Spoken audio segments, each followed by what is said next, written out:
मैं apex hospital के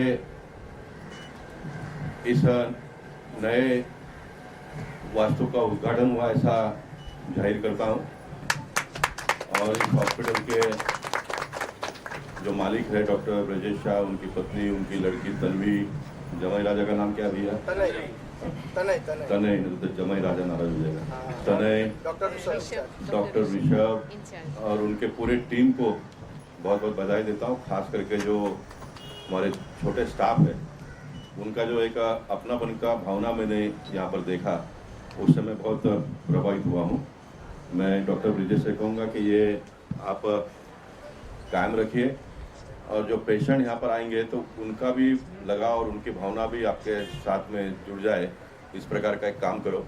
मुझे इस बात की पूरी जानकारी है कि ये कहना मेरे लिए बहुत आसान है, लेकिन इसको चलाना बहुत कठिन है आप लोगों को, क्योंकि इलेक्ट्रिसिटी का बिल, म्यूनसिपल कॉरपोरेशन का टैक्सेस, लोगों के पगार, ये सारा अगर कैलकुलेशन करते तो इसका बहुत बड़ा वॉल्यूम हो जाता है। इतना प्रॉपर्टी का पैसा, उसका इंटरेस्ट, ये सब लगाते हैं तो। लेकिन उसके साथ साथ में दूसरी बात ये भी है कि जो सामान्य लोग हैं उनको हेल्थ केयर बहुत महंगा होते जा रहा है। मैं डॉक्टर ब्रजेश से कहूँगा कि आप एक छोटा सा नोट बनाकर मुझे दो तो मैं इसको पार्लियामेंट में उठा सकूँ, और हमारे देश के प्रधानमंत्री बहुत ही भावुक है, इस विषय को बहुत जल्दी टच करते हैं। कोई हमको एक मैकेनिज्म बनाना पड़ेगा कि जिनके पास पैसे हैं उनको अच्छी सुविधा मिलनी चाहिए, ट्रीटमेंट मिलनी चाहिए, लेकिन जो सामान्य परिवार के लोग आते हैं उनको कैसा एडजस्ट हम कर पाएंगे उसका देखो। मैं कल पवई हीरानंदन में गया था, वहाँ पर गया इसलिए कि वहाँ पर एक मैं बहुत खुल कर कहूँ तो मेरा रिलेटिव गांव से आते समय उनकी मदर यहाँ पर एक्सपायर हो गई, गाड़ी का एक्सीडेंट हो गया।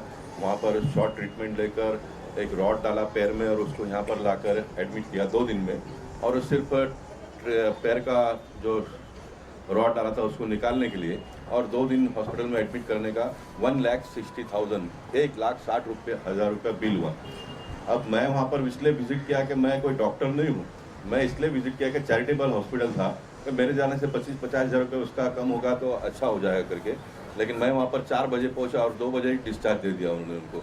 तो ये इस प्रकार की सब जो कैलकुलेटिव मोड, अभी वो हॉस्पिटल का मैं नाम भी ले सकता हूँ, उसका निर्माता बहुत बड़ा डेवलपर इस मुंबई शहर का और भला आदमी है, लेकिन वहाँ पर क्या होता है उनको पता नहीं होगा। देश के प्रधानमंत्री बहुत भले हैं, लेकिन नीचे क्या होता है सारी बातें उनको पता नहीं चलती है। तो मैं इस प्रकार से पब्लिक डोमेन में इस प्रकार की बातें हमेशा लाने का प्रयास करता हूँ, और मैं चाहूँगा कि यह हॉस्पिटल बहुत अच्छी तरह से चले, अच्छी सुविधा लोगों को मिले। नई टेक्नोलॉजी मुझे इन्होंने बताई, और नए टेक्नोलॉजी में दरवाज़ा कैसा खुलता है, टीवी कैसे ऑन होता है, एसी कैसे बंद होता है, 10 बातें उन्होंने मुझे बताई। मैंने कहा कि मेरी मन की एक बात है कि बिल कैसा कम होता है वो जब बता दो। तो डॉक्टर वजेश ने कहा कि उसका भी हम व्यवस्था करेंगे करके। लेकिन डॉक्टर वजेश और उनके सारे जो फैमिली मेम्बर्स है बहुत ही कोऑपरेटिव है। हम फ़ोन करते हैं तो उसमें हमेशा मदद करते हैं, और मेरा जैसा व्यक्ति बहुत बार बार फ़ोन भी नहीं करता है कि मैं जानता हूँ कि इनको भी कितनी तकलीफ होती है इस व्यवस्था को चलाने के लिए। मैं इतना अपेक्षा जरूर करूँगा कि आप आते ही पेशेंट का हालचाल पूछ लो, कहाँ रहता है, उसके फाइनेंशियल स्टेटस क्या है, ये देख लो। अगर लगता है ठीक ठाक है उसको आप एडमिट करिए, नहीं तो उसको और दूसरे जगह पे शिफ्ट करके उसका इलाज हो। ये इतना भी हम करेंगे तो आपके लिए भी अच्छा होगा और उनके लिए भी अच्छा होगा। नहीं तो फ़ोन तो नगर सेवक करते हैं, विधायक करते हैं, सांसद करेंगे, हमको तो खाली फ़ोन ही करना है, लेकिन आप लोगों को परवड़ना भी चाहिए। तो सारा एक अच्छे माहौल में उसका एक मैकेनिज्म सेटअप करो। और बिंदु बहन आप यहाँ पर आइए तो मैं चाहूँगा कि सबके लिए ओम शांति हो जाए, डॉक्टर के लिए भी हो जाए, पेशेंट के लिए भी हो जाए, सबके लिए हो जाए। बहुत बहुत शुभेच्छा, धन्यवाद। भारत माता की जय। यहाँ के लोगों को क्या रियायतें दी जाएगी और कितना बेनिफिट उनको मिलेगा? नहीं, मैंने इसलिए डॉक्टर को कहा, देखिए ये मैं बहुत खुलकर कुछ बातें करता हूँ, लेकिन मैंने शुरुआत में उसको कहा कि मैंने बात करना बहुत आसान है, लेकिन इतने बड़े सिस्टम को चलाना ये इतना आसान नहीं है, पैसे बहुत लगते हैं। इसलिए कोई एक मैकेनिज्म उनको सेटअप करना पड़ेगा, उसमें गवर्नमेंट का भी हेल्प मिलना चाहिए, और गवर्नमेंट एक सिस्टम बनाना चाहिए। जैसे फॉर एग्जांपल ये प्रधानमंत्री का जो आयुष्मान भारत योजना है, अब ये 2011 के एनरोलमेंट के हिसाब से हो रहा है, तो मैं उसके लिए प्रयास कर रहा हूँ कि जो 300 फुट के घर में रहता है उसको 5 लाख रुपए का व्यवस्था मिलना। भगवान करे वो बीमार नहीं आए उसको, लेकिन आ जाता तो उसकी 5 लाख की व्यवस्था होती है, इस प्रकार की व्यवस्था करना। फिर उसमें कार्ड में उसका नाम है नहीं है, वो गरीब है, ब्राह्मण है, दलित है, हिंदू है, मुसलमान है, ये बिल्कुल देखने का नहीं। 300 फुट का घर में रहने वाला आदमी गरीब है और गरीब के लिए व्यवस्था होनी चाहिए। ये हमको आने वाले दिनों में करना पड़ेगा। और वो व्यवस्था हो जाएगी तो मैं मानता हूँ कि इस प्रकार के छोटे छोटे जो हॉस्पिटल चलाने वाले चालक है उनको एक बड़ा रिलीफ हो जाएगा, उनको जितने पैसे चाहिए उसमें से वो मिल जाएगा। तो ये हम करेंगे आने वाले दिनों में, लेकिन डॉक्टर लोग कोई बताता ही नहीं है कि गवर्नमेंट ने क्या करना चाहिए करके। ये तो मैं तो बहुत ही नीचे से आया हूँ और सभी से जुड़ा हुआ हूँ, और छोटी छोटी बातें भी मेरे तक लोग पहुँचाते, तो मैं इसको पब्लिक डोमेन में लाने का प्रयास करता हूँ। मैं दोनों बातों को जाहिर करना पड़ेगा, हमारा सिस्टम का भी दोष है और कुछ बड़े हॉस्पिटल के लोग उसमें इस प्रकार का करते हैं। चैरिटेबल हॉस्पिटल में 2 दिन में एक रॉड निकालने का और 2 दिन उसको बेड का 1,60,000 रुपया होता होगा, तो फिर नॉन चैरिटेबल हॉस्पिटल में क्या होता होगा बिल। मेरी आवाज़ अगर हीरानंदानी के डॉक्टर अगर सुनते होंगे तो मैं चाहूँगा कि उसमें आप कुछ ना कुछ जल्दी करिए, नहीं तो फिर पॉलिटिशियन लोग झुंड को लेके जाकर उधर पे गड़बड़ करते हैं, फिर हॉस्पिटल एक अच्छी चलती है उसमें वादाएं निर्माण होती है, बंद हो जाता है। तो ये मैं उसका तरफदारी नहीं हूँ। हॉस्पिटल चलना चाहिए, आसानी से चलना चाहिए, उनको सपोर्ट भी होना चाहिए, और हॉस्पिटल के लोगों ने भी एक नई मैकेनिज्म को कोई ना कोई माध्यम से सेटअप करना चाहिए जिससे सामान्य व्यक्ति को भी मिले, मिडिल क्लास को भी मिले, अपर मिडिल क्लास को भी मिले। ये हम आने वाले दिनों में करेंगे, और उसमें सांसद के नाते मैंने जो कुछ भी करना चाहिए डॉक्टर आप मुझे बताएं, I will do that. Thank you. मंगल दिवस है, मंगल घड़ी है और मंगल वेला है। आज इस एपेक्स हॉस्पिटल का नवनिर्माण कार्य संपन्न हुआ और इसकी शुभ शुरुआत हो रही है। उद्घाटन के इस अवसर पर पधारे हुए आप सभी भाई बहनों का इस एपेक्स परिवार की तरफ से, ब्रजेश भाई, संगीता बहन और इस परिवार की तरफ से और ब्रह्मा कुमारी विद्यालय की तरफ से बहुत बहुत स्वागत है और आपको दिल से बधाई हो, बधाई हो, बधाई हो। मदर टेरेसा ने डॉक्टर देवी प्रसाद शेट्टी को कहा था, helping hands are much better than praying lips. और ये वो परिवार है जिसने अपने सारा ही जीवन सेवा में लगा दिया है। तो ऐसी महान आत्माओं को सबसे पहले तो हम दिल से अभिनंदन देते हैं। बहुत बहुत इस परिवार को तहे दिल से बधाई हो जिसने सारा ही जीवन सेवा में लगा दिया है। ये एपेक्स हॉस्पिटल 6th ब्रांच है। मुझे आज ये कहते हुए गर्व हो रहा है, पहले ब्रांच पर भी ऐसे ही गोपाल भाई और हम एक साथ स्टेज शेयर कर रहे थे 2007 में, और आज ये 6th ब्रांच है। समझ में आता है कि जरूर बहुत जिसने दुआएं कमाई होंगी तो दुआएं ही असंभव कार्य को संभव कर सकती हैं। तो इसीलिए चलिए एक बार फिर से इस परिवार को दिल से जोरदार तालियों के द्वारा सम्मान दें। और ये भी कहना चाहूंगी कि अभी समय ऐसा है कि डॉक्टर्स को अब डबल डॉक्टर बनने की ज़रूरत है कि फिजिकल हीलिंग के साथ साथ इमोशनल हीलिंग की भी ज़रूरत है पेशेंट्स को, जो भय के साथ आते हैं, जो दर्द को लेकर के आते हैं। तो ऐसे पेशेंट्स को केवल फिजिकल ट्रीटमेंट की आवश्यकता नहीं है, साथ में ज़रूरत है कि हम उनको इमोशनली भी हील करें। तो डबल डॉक्टर्स यहाँ के डॉक्टर बने, ऐसी हमारी शुभकामना है। और साथ साथ डॉक्टर्स अपने आप का भी ध्यान रख सकें, अपने आप को भी स्वस्थ रख सकें। ऐसे समाज में के जो यहाँ पर हॉस्पिटल्स में पहुँचते हैं वो दर्द के साथ पहुँचते हैं, नेगेटिव एनर्जी को लेकर के जो आता है सो लेकर आता है। तो ऐसे में यहाँ के नर्सिंग स्टाफ, यहाँ के डॉक्टर्स को मैं एडवाइस करूँगी, रिकमेंड करूँगी कि ज़रूर मेडिटेशन की प्रैक्टिस आप अपनी लाइफ में इंट्रोड्यूस करें ताकि आप स्वयं चैलेंजिंग सिचुएशंस में स्टेबल रह सकें। यहाँ हॉस्पिटल में केवल दुआएं कमाते हैं डॉक्टर्स, इतना ही नहीं है, साथ में जो चैलेंजिंग सिचुएशंस हैं उसमें वो डॉक्टर्स स्टेबल रह सकें, नर्सिंग स्टाफ स्टेबल रह सकें, उसमें ज़रूर मेडिटेशन उन्हें बहुत हेल्प करेगा। मैं चाहूँगी कि आने वाले दिनों में जो भी इस छत के नीचे आए उसे सुकून मिले, उसे लगे कि मैं सही स्थान पर आ गया हूँ, सही हाथों में आ गया हूँ, अब मैं यहाँ पहुँच गया हूँ तो सब ठीक होगा। ऐसी इस हॉस्पिटल के लिए, डॉक्टर्स के लिए दिल से शुभकामनाएं हैं। बहुत बहुत आज के दिन की बधाई हो, बधाई। डॉक्टर ब्रजेश ने मुझे यहाँ पर इलेक्ट्रॉनिक आर्टिफिशियल इंटेलिजेंस के बारे में बताई। तो वो मैं जानता हूँ कि आपके माध्यम से पब्लिक तक वो जानकारी पहुंचनी चाहिए। मैं आगे के कार्यक्रम के लिए जाऊंगा, तो वो बहुत इंपॉर्टेंट जानकारी है, तो वो दीजिए आप। यहाँ पे एपेक्स हॉस्पिटल में हमने कोशिश किया है कि सारे डिपार्टमेंट्स प्रॉपरली इंटीग्रेटेड हो, एक दूसरे से बात करें और 100% थ्रू सिस्टम कंट्रोल हो। उसमें से एक है EICU यानी इलेक्ट्रॉनिकली मैनेज ICU। तो हमारे को अगर ये ICU नहीं रहते तो हम ट्रेडिशनली कैसे काम करते हैं कि अगर पेशेंट ICU में सीरियस है तो कंसल्टेंट समझो कार्डियोलॉजिस्ट है या फिजिशियन है, जब बाहर जाते हैं तो उनको हर वक्त उसके रिपोर्ट्स जानने की बहुत ज़रूरत होती है कि इसका पल्स कितना है, BP कितना है, ECG में क्या गड़बड़ है, आउटपुट यूरिन आउटपुट कितना है, ये सब जानकारी तुरंत चाहिए होती है। पर क्या होता है बाहर रहते हैं तो यहाँ पे फ़ोन करते हैं तो शायद डॉक्टर्स बिजी रहेंगे, फ़ोन लगाने उठा नहीं पाए, ऐसे जान से उनको तुरंत इन्फॉर्मेशन नहीं मिलती है। तो अभी हमने क्या किया कि EICU है तो उसके हर कंसल्टेंट के मोबाइल पे एक ऐप डाल दिया है कि उससे जो भी ICU के अंदर मॉनिटर रहते हैं उसमें temperature, pulse, respiration, BP, ECG, output वो सब अपने आप उनको बिना पूछे उसके मोबाइल पे ऐप पे दिखता है। यानी डॉक्टर कंसल्टेंट को हॉस्पिटल के ICU में फ़ोन करने की या उनको बताने की ज़रूरत नहीं पड़ती है, जिससे डॉक्टर की एंग्जाइटी कम होती है कि यार मेरा पेशेंट ठीक है कि नहीं ICU में, और पेशेंट को भी सिक्योरिटी मिलती है कि मुझे मेरा कंसल्टेंट दुनिया के कहीं भी कोई भी कोने में है वो मुझे मॉनिटर करते हैं। तो दोनों जो का एंग्जाइटी कम होता है, सिक्योर फील होता है। तो ये एक सिस्टम बनाने से हमारा हर पेशेंट को सिक्योर हैंड्स में हो जाता है।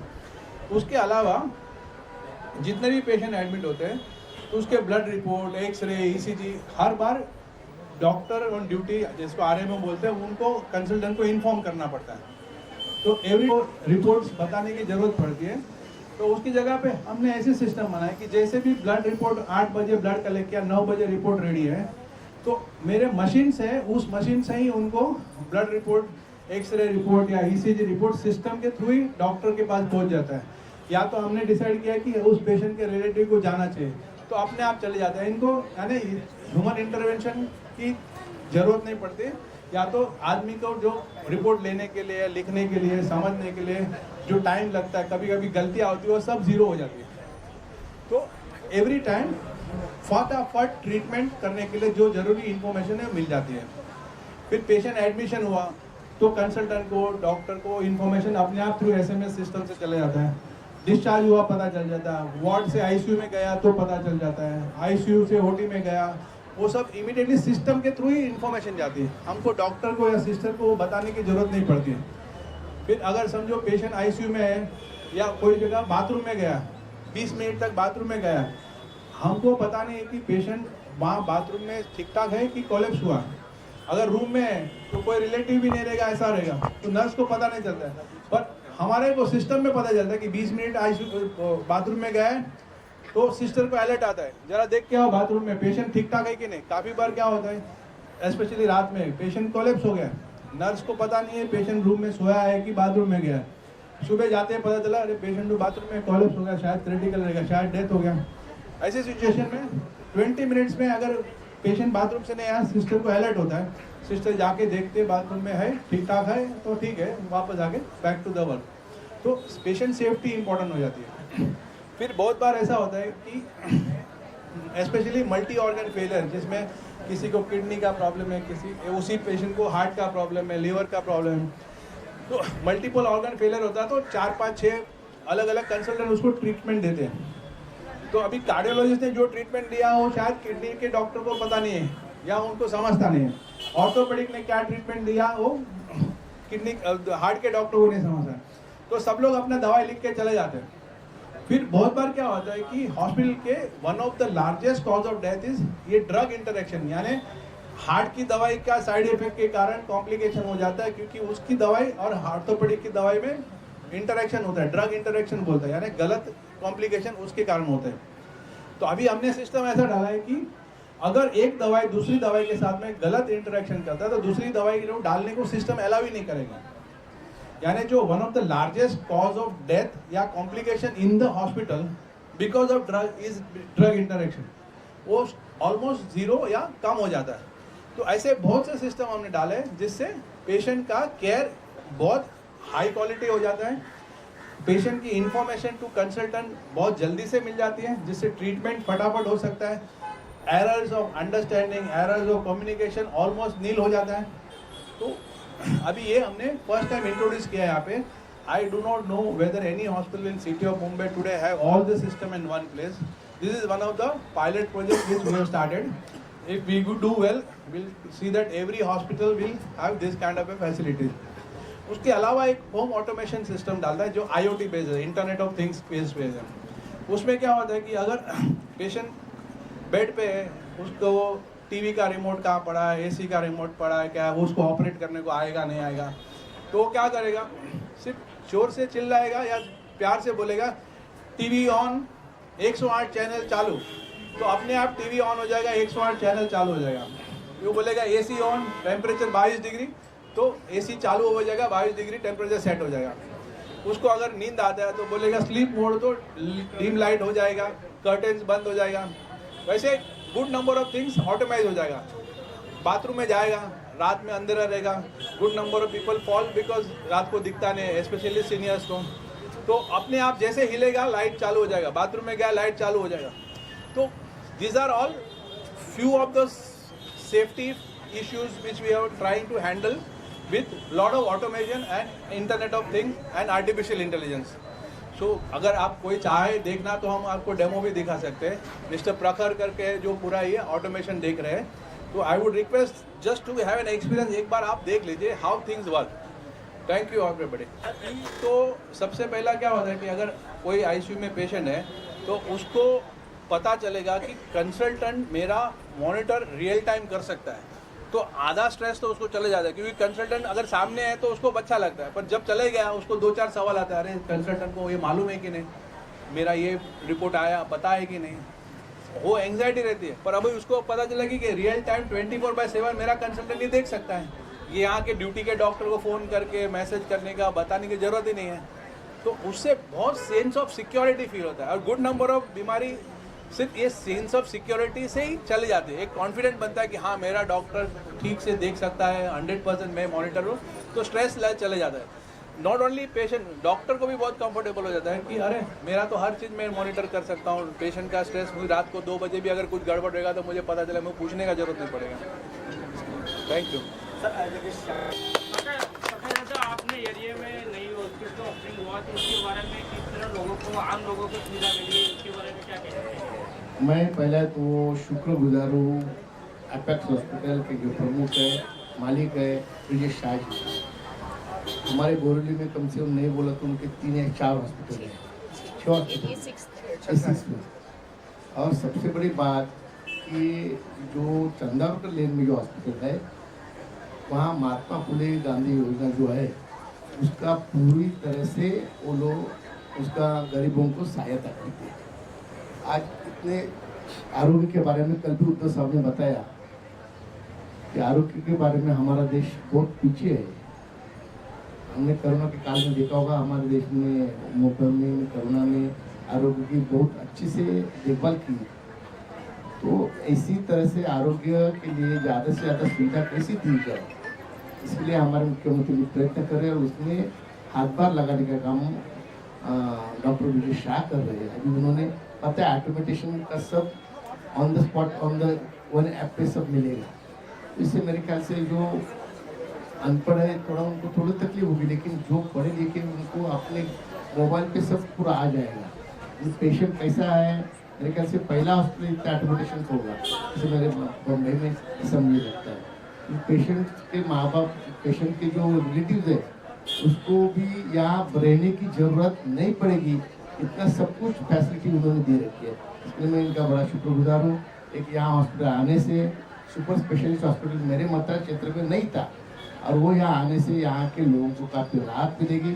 मैं इनको ये कहूँगा कि इसमें भी अगर शासन की मदद लगती है तो हमारा शासन है, मंत्री महोदय हमारे हैं, तो यहाँ भी महात्मा फुले योजना अगर वो यहाँ भी लागू करेंगे तो यहाँ जो झुग्गी या झोपड़पट्टी बहुत बड़े पैमाने पर और गरीब लोग ज़्यादा रहते हैं, तो उनको भी इतने अच्छे हॉस्पिटल में, उनको ये इतना अच्छा हॉस्पिटल देखने का क्या हो हाँ, देखने की चांस मिलेगा उनको।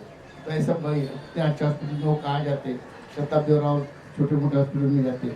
तो मैं उनको वही दरख्वास्त करता हूँ कि ये योजना अगर आप यहाँ चालू करेंगे, मैं जो भी मदद लगेगी शासन की तरफ हम देंगे। मैं उनका बहुत तहे दिल से शुक्रगुजार हूँ कि उन्होंने एक अच्छा हॉस्पिटल हमारे एरिया में लाया।